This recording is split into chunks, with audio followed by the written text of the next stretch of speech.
ধন্যবাদ।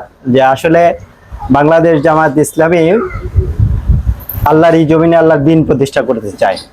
আমরা বিগত দিনগুলোতে আপনারা দেখছেন যে এদেশের এই স্বাধীনতার 55 বছরে এদেশে অনেক লোক এই দেশ শাসন করছে না? অথচ এই জাতিকে উপহার দিছে কি?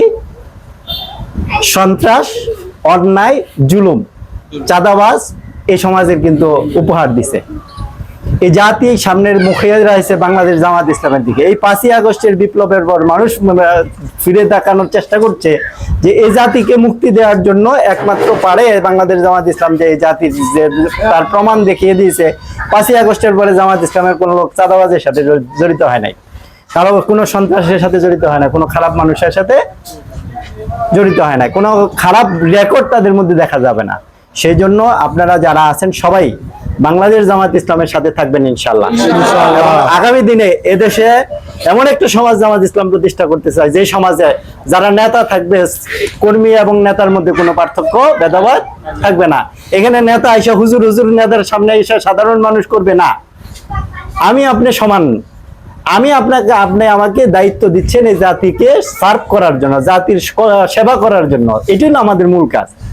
এখন আমাদের সমাজের নেতা হইয়া, চেয়ারম্যান হইয়া, এমপি হইয়া, মন্ত্রী হইয়া আমাদের উপর শাসক শোষক হয়ে যায়। আজকে এই চাঁদাবাজি রাস্তাঘাটের যদি দিকে তাকায়, চাঁদাবাজের অভাব নাই। সেই চাঁদাবাজ থেকে এই জাতিকে মুক্তি দেওয়ার জন্য একমাত্রই পারে বাংলাদেশ জামাত ইসলাম মুক্তি দিতে পারে।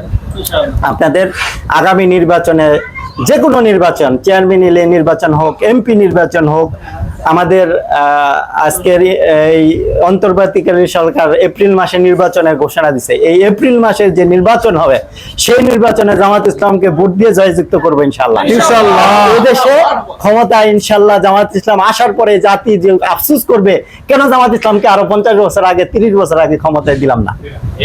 আমরা দেখাই দিতে চাই যে 50 বছর আগে কেন জামাত ইসলামের ক্ষমতায় দিলাম না। সেই রকম একটা সমাজ আমরা কায়েম করে দিব ইনশাআল্লাহ। সবার সহযোগিতা কামনা করছি ইনশাআল্লাহ। সবাইকে ধন্যবাদ। আসসালামু আলাইকুম।